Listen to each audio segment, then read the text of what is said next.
네, 안녕하세요. 김탁입니다. 오랜만에 영상 업로드를 하네요. 잘 지내셨죠? 제가 월요일날 엄청난 급락장 이후에 화요일날 폭락에 대해서 간단히 제 생각을 공유 드렸고, 그리고 3일 만에 지금 업로드를 했습니다. 자주 업로드하면서 여러분들과 자주 뵙고 싶었는데 실적 시즌이잖아요. 그러니까 실적 시즌에 대해서 개별 기업에 대해서 리뷰를 좀 하다 보니까 조금 늦어졌네요. 매일 영상을 업로드해서 찾아뵙는 것보다 제 생각을 좀 차분히 정리해서 컴팩트하게 말씀드리는 게 여러분들의 시간도 절약해드리고 더 도움이 될 것 같습니다. 월요일날 엄청난 급락을 했고 화수목금을 통해서 반등장에 한번 고민했으면 좋겠던 부분들을 좀 말씀드리고, 실적 시즌이 다음 주로 이제 끝날 텐데요. 저희 어떤 뷰를 공유하면서 오늘 말씀을 한번 드려보겠습니다. 자, 첫 번째, 월요일날 엄청나게 시장 급락했죠. 리먼 이후에 가장 큰 급락이었고 코로나 팬데믹 때보다 더 심한 급락이었습니다. 그 급락에 대해서는 제가 저번 영상에 좀 말씀드렸던 부분이 있고요. 그리고 반등이 나오고 있는데요. V자 반등은 제가 어렵다고 말씀드렸지만 V자 반등은 아니어도 그래도 시장이 조금씩 안정을 찾아가고 있는 그림이다. 시장이 안정을 찾은 이유는 일단 제가 저번에 말씀드렸듯이 첫 번째, 그날 하루에 너무 크게 가격적으로 우려를 많이 반영했다는 겁니다. 그날 장중에 2400이 또 깨졌었잖아요. 제가 저번에도 말씀드렸지만 코스피 2400은 PBR 기준으로 트레일링 PBR, 포워드도 아닙니다. 트레일링 PBR 기준으로 0.8배 수준이다. 0.8배는 코로나 팬데믹 때 일시적으로 급락했을 때 말고는 없었다. 그러니까 리먼 때도 0.8배에서 지지됐다. 그래서 2400선 언더에서는 저가 매수에 대한 수요가 강할 것 같고요. 연금에서 월요일날 이후부터 한 2천억 내외로 매일 수매수를 하고 있습니다. 그래도 이번 한국 증시가 크게 조정을 받았을 때 연금이 구원투수 역할을 했다는 거는 우리가 수급적으로 굉장히 위안이 돼요. 투자자들이 봤을 때 장에 급락을 했어요. 장에 급락을 했으면 내가 더 이상 현금이 없어, 나는 살 여력이 없으면 누군가는 사줘서 조금이라도 좀 지수가 방어되고 내 종목이 방어되길 바라잖아요. 그런 구원투수 역할을 할 만한 그런 자금을 갖고 있는 데가 연금밖에 없습니다. 물론 연금의 수익률을 지키는 게 제일 중요하죠. 무조건적으로 증시가 매크로 상황이 안 좋은데 증시를 떠받들어주는 역할을 하면 안 됩니다. 하지만 중장기로 봤을 때 2400 이하다라고 했을 때 그 수익률 관점에서 충분히 지금 레벨이 저평가되어 있다고 생각하면 연금이 국내 주식의 비중을 늘리는 거는 그 운용 수익률 관점에서도 당연한 결과입니다. 그런 측면에서 반등의 요인은 연금의 구원투수 역할이 컸다라는 게 첫 번째고요. 두 번째는 외국인의 순매도가 생각보다 강하지 않아요. 그러니까 우리가 월요일날 같은 경우는 외국인들이 굉장히 많이 팔았잖아요. 삼성전자만 1조를 넘게 팔면서 전자가 10% 빠지는 급락세를 연출시켰는데 그 뒤로 외국인들은 약간의 관망세입니다. 그렇다고 저점 매수를 하는 건 아니지만 그렇다고 큰 폭으로 매도를 늘리지 않는 측면이 있다. 그러다 보니까 수급적인 측면에서 연금의 구원투수 역할, 외국인의 순매도가 크지 않은 부분이 반등의 트리거가 됐다라는 거고, 그 이면에는 첫날 2400까지 한꺼번에 가격 조정을 많이 받았다. 두 번째는 어제 실업수당 청구 건수가 나왔죠. 근데 우리가 실업수당 청구 건수 가지고 시장이 움직이는 케이스가 극히 드문 케이스인데요. 그만큼 지금 시장은 지푸라기라도 잡고 싶은 그런 심정입니다. 그래서 실업수당 청구 건수가 생각보다 조금 적게 나오는 거를 가지고 다행이다 하면서 위안하고 어제 나스닥도 많이 오르고 우리도 동반 반등을 했는데요. 제가 저번에 말씀드렸지만 이번 조정은 과하고 경기 침체에 대한 우려가 과하기 때문에 조정이 과하다고 보는 거고요.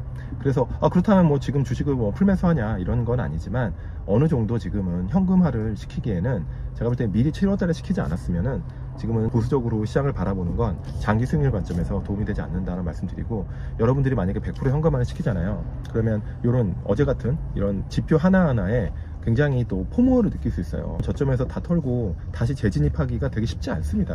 고수 트레이더들도요, 위에서 팔고 밑에서 살고 그런 건 잘 안 되는 거거든요. 계속 좋게 보는 주식들은 끌고 가면서 이번에 물론 월요일날 반대 매매도 많이 당하셨을 거고 그때 리스크 관리도 많이 하셨을 것 같은데요. 어느 정도의 저는 현금 비중은 필요하지만 지금 저는 현금 비중을 늘리라고 말씀을 드리고 싶지 않습니다. 그럼 조정이 끝났냐? 조정이 끝났다고 보진 않지만 월요일날의 그 저점을 쉽게 깨지는 않을 것 같다라는 말씀을 좀 드리고 싶고요. 두 번째는 지표들이 계속 경기 침체만을 가리키는 지표가 아니고 어제같이 실업수당 청구 건수는 고용에 대해서 크게 우려한 부분에 대해서 완화시키는 좀 반등의 트리거가 됐다라는 거고요. 어제 나스닥이 거의 한 3% 가까이 올랐잖아요. 그만큼 주가가 많이 빠져 있다는 거고요. 작은 트리거에도 반등도 세게 한다. 대신 조정도 세게 보일 겁니다. 단기적으로는 다음 주에 나오는 CPI에 집중되겠죠. 디스인플레이션을 보여주는 시그널이 나온다고 하면 연준은 9월달에 빅스텝도 할 수 있는 그런 환경이 되면 사실은 빅스텝을 한다는 게 그거 뭐 시장에 버팀목이 되냐라고 하지만 제가 오랜 그 운영 경험상 연준의 통화 정책은 매우 강력합니다. 당장 빅스텝 했을 때는 이렇게 경기가 안 좋아하고 빠질 수 있지만 시간이 지나고 나면요, 연준의 빅스텝들은 언제나 시장의 우호적인 트리거가 됐습니다. 그래서 그런 부분들은 잘 보면 될 것 같고요. 결론적으로 말씀드리면 지난번 저점 2400은 쉽게 깨지지는 않을 것 같다. 하지만 변동성은 계속 터지는 구간에 있다. 이미 우리가 한번 10%의 조정을 봤잖아요. 10%의 조정을 한번 본 이상 이제는 예전에 0.5% 내외의 변동성이 노멀이었다고 하면 지금은 한 3, 4배, 1.5에서 2% 정도의 시장 변동성은 이제는 급락과 급등이라고 볼 수 없다. 당분 그렇게 여러분들이 보면서 대응을 하면 될 것 같아요. 지수가 2% 움직이면 종목은 한 4, 5% 정도씩 움직인다. 그래서 예전에 여러분들이 보유하고 있는 종목이 한 5% 빠지면 무슨 큰일 날 것처럼 고민이 되셨겠지만 지금은 장중에 4, 5% 빠지다가 보합 가고 플러스로 날 수 있다 라는 그런 부분들이 있기 때문에 변동성에 대해서 여유를 좀 갖고 대응을 했으면 좋겠다라는 게 지금 같은 이 변동성장에 여러분들한테 제가 드리고 싶은 말씀이고요. 실적 시즌을 간단히 말씀드리면 이번 실적 시즌의 특징은 뭐냐면 2분기 실적이 실적 우려 때문에 선제적으로 조정받은 그런 종목들은 컨센서스를 못 맞추더라도 살려는 수요가 충분히 있다. 2분기는 좀 부진했는데 그동안 시장에서 많이 그 부진함 때문에 좀 조정을 받은 종목들은 하반기에 개선이 된다고 하면 저가 매수 수요가 분명히 있다라는 부분이 있습니다. 그래서 여러분들이 이번에 매크로 때문에 철저히 조정받은 부분, 그날 장중에 10% 빠진 거, 15% 빠진 거 제외하고 실적 우려 때문에 그동안 또 한 1, 20% 빠졌다고 하면 보통 한 30% 정도 조정을 받았다고 그런 종목들은 이제 실적이 좀 부진하다고 해서 빠지진 않고 오히려 저가 매수를 노리는 그런 수요들이 있는 거를 제가 발견을 했고요. 반대로 아모레퍼시픽 말씀드리면 아모레퍼시픽 같은 경우는 2분기 실적이 부진하다고 이미 시장에서 얘기가 많이 돌았고요. 중국이 부진하다고 했는데 그래서 주가도 많이 빠졌고 뭐 화장품 섹터도 안 좋고 마켓의 매크로 상황 때문에도 안 좋아서 주가가 20만원 갔다가 뭐 한 15, 5, 6만원까지도 밀렸고 했는데 실적을 막상 나와보니까 예상했던 것보다 더 내용이 부진한 겁니다. 중국이 2분기에서 끝나는 게 아니라 하반기도 중국이 더 부진할 것 같고 코스RX 같이 아모레퍼시픽의 새로운 성장 동력이죠. 미국에서 굉장히 잘하고 있는 아주 그냥 보배 같은 회사라고 아모레퍼시픽이 인수하고 실제로 코스RX 잘하고 있습니다. 아마존 수익이 좋고. 근데 코스RX 관련해서 영어권 관련 그런 회계적으로 불편한 부분도 있고 하다 보니까 투자자들의 실망으로 좀 이어진 것 같고요. 실적이 부진해서 이미 주가가 조정받았는데 하반기도 좀 불확실하다 이런 종목들은 가차없이 손절매수성 매도가 나온 뭐 그런 실적 시즌인 것 같습니다. 여러분이 갖고 있는 종목이 이번 2분기 실적이 조금 부진하게 나왔어도 하반기에 개선의 여지가 있고 미리 선조정을 받았으면 그런 종목이 오히려 당일날 실적 부진해서 빠졌을 때는 저가 매수의 기회가 될 것 같고 반대로 2분기 실적이 부진하다고 얘기 나왔는데 하반기에도 개선의 여지가 없다라는 종목들은 조금 이번 기회에 반등을 활용해서 좀 정리할 필요가 있지 않나 라는 그런 생각이 듭니다. 그래서 지금 매크로적으로 굉장히 어려운 장에 또 실적 시즌까지 겹쳤습니다. 보통 이런 경우는 또 실적도 봐야 되고 또 매크로 변동성도 봐야 되고 해서 좀 굉장히 복잡다단하고 어려운 구간인데요. 여러분 종목을 딱 이렇게 분리해야 돼요. 매크로 때문에 빠진 비율, 그 다음에 내 개별 기업의 바텀업으로 빠진 비율. 그래서 탑다운은 매크로 지수 때문에 빠진 거. 아무리 좋은 종목도 지수가 빠지면 같이 빠지잖아요. 그 비율. 그리고 내 개별적인 어떤 바텀업, 펀더멘털적으로 실적이나 여러 방향성 때문에 나의 종목의 그 기업의 펀더멘털 방향성 때문에 빠진 것들을 잘 발라내가지고 실적이 나왔을 때 이거는 이제부터는 펀더멘털적으로 바텀업적으로 빠질 게 더 없다고 하면 저가 매수의 계획이 될 것 같고 그 다음에 매크로적으로만 빠졌다. 회사가 멀쩡한데 그러면 매크로가 안정됐을 때 분명히 그만큼 회복되는 부분이 있을 것 같다 라는 부분을 말씀을 드리고 싶고요. 반등에 대해서 마지막으로 좀 말씀드리고 싶은 건 아무튼 테크는 결국엔 미국 따라서 갈 것 같습니다. 미국의 엔비디아가 오르건 TSMC가 오르건 오늘 TSMC가 7월달 실적이 나왔는데 굉장히 좋게 나왔어요. 한 40% 중후반에 YOY 그로스가 나오면서 하이닉스가 장 초반에 굉장히 좋았다가 차익 실현 나오면서 밀린 부분은 어느 정도 또 다시 회복해서 마무리했거든요. 그래서 다행히 7월 달에 그 TSMC는 아직도 굉장히 강력한 AI 관련 수요가 있다는 걸 보여줬습니다.